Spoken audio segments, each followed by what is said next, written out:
আসসালামু আলাইকুম সুপ্রিয় দর্শক। সি প্রোগ্রামিং এর এই অষ্টম টিউটোরিয়ালে আপনাদের স্বাগত।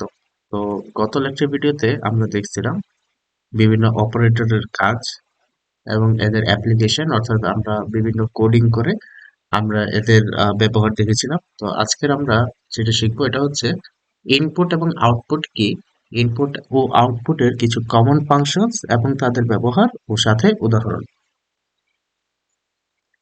তো প্রথমে আমি বলে দিতে চাই যে ইনপুট আউটপুট জিনিসটা কি। প্রোগ্রামে ইউজার থেকে কোনো কিছু গ্রহণ করা এবং তা প্রসেস করে আউটপুটে ইন্টেন্ডেড রেজাল্ট দেখানোই ইনপুট ও আউটপুটের কাজ। অর্থাৎ আমি যদি একটু আপনাদেরকে বলি,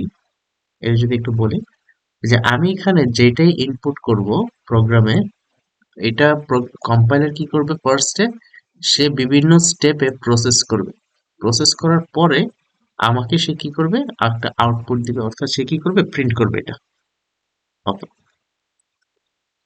তো বিভিন্ন ধরনের আউটপুট আছে, ফাংশন আছে।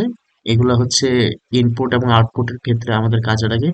তো সবচেয়ে কমন যেই ফাংশন গুলো আছে ইনপুট নেওয়ার জন্য, এটা হচ্ছে স্ক্যানএফ। এটা হচ্ছে ইনক্লুড, ওই যে এসটিডিআইও আমরা যে পড়ছিলাম, এসটিডিআইও ডট এইচ, এই লাইব্রেরির ভিতরে এই স্ক্যানএফ এবং এই প্রিন্টএফ কি ইনক্লুডেড। অর্থাৎ স্ক্যানএফ দিয়ে আমি ইউজার থেকে ইনপুট রিড করতে পারি। কি কি ধরনের ইনপুট? সেটা হচ্ছে ইন্টিজার, অর্থাৎ পূর্ণ সংখ্যা, হতে পারে ফ্লোট অর্থাৎ দশমিক সংখ্যা, হতে পারে ডাবল, ডাবল অর্থ পূর্ণ সংখ্যা দশমিক সংখ্যা দুইটাই, অথবা হইতে পারে ক্যারেক্টার। এইসব ডাটা আমরা কি করতে পারি, রিড করতে পারি। আর প্রিন্টএফ এর কাজ কি? প্রিন্টএফ হচ্ছে ডিসপ্লে করে, অর্থাৎ আউটপুট শো করে। সেটা ইন্টিজার, ফ্লোট, ক্যারেক্টার, অর্থাৎ স্ক্যানএফ যা যা পারে এই প্রিন্টএফ তা তাই আমাদেরকে শো করতে পারে। এখন গেটস এর কাজটা কি? আমরা যখন স্ট্রিং পড়বো সামনে, তখন আমরা গেটস এর ব্যবহারটা খুব বেশি দেখবো। এই গেটস দিয়ে স্ট্রিংটা নেওয়া যায়। স্ট্রিং হচ্ছে যে একটা কমপ্লিট, সাপোজ আমি একটা হিউজ, অনেক বড় একটা সেন্টেন্স নিলাম, ওইটা হচ্ছে স্ট্রিং। ওকে। আর পুটস দিয়ে কি করে, প্রিন্ট যেরকম ডিসপ্লে করে, সেম টু সেম পুটস হচ্ছে গেটস এর যেই ইনপুট গুলো নেওয়া হয়েছে ওইগুলো কি করে ইউজারকে ডিসপ্লে করে আউটপুট হিসেবে। আর গেট ক্যারেক্টার, তারপরে পুট ক্যারেক্টার, যেটা এগুলো হচ্ছে শুধুমাত্র সিঙ্গেল ক্যারেক্টার রিড করতে পারে অথবা ডিসপ্লে করতে পারে। সরি। আর ইনপুট আউটপুটের আরো কিছু কমন ব্যাপার যেগুলো বলবো, এটা হচ্ছে স্ক্যানএফ হচ্ছে, ডেটা টাইপ হচ্ছে বিভিন্ন ধরনের, ভ্যারিয়াস কাজে লাগে।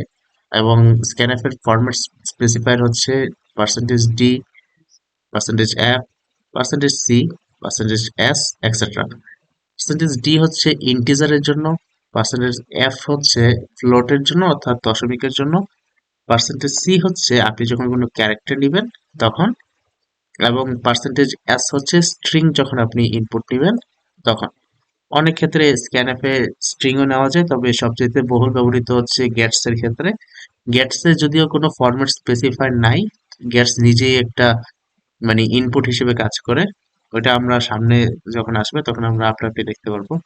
তো অ্যাজ ইউজুয়াল আমরা বলছিলাম যে স্ক্যানএফ যা ইনপুট নিবে, প্রিন্টএফ ঠিক হুবহু তাই শো করবে। এগুলো সে শো করছে যেহেতু সে ইনপুট এগুলোই নিছে। তো একইভাবে, আচ্ছা, গ্যাটস যেটা পড়ছি এটা হচ্ছে ক্যারেক্টার অ্যারে। অ্যারে কি, অ্যারের কাজ কি, এগুলো আমরা সামনে শিখবো, সবই আসতেছে ইনশাল্লাহ। তো আজকের ভিডিওটা আসলে এতটুকুই। এটা একটু শর্ট ভিডিও, মানে আমরা ইনপুট আউটপুটের ব্যাপারটা আসলে একটু বোঝানোর জন্য এই ভিডিওটা করছি। তো বেস্ট অফ লাক। সামনে ইনশাল্লাহ আরো সহজভাবে বোঝানোর তোমাদের চেষ্টা করব। অবশ্যই কমেন্ট করবা, কমেন্ট করে আমাদেরকে জানাবা যে তোমাদের কোনো কিছুতে বুঝতে যদি অসুবিধা হয়, অবভিয়াসলি আমাদেরকে জানাবা। Thank you.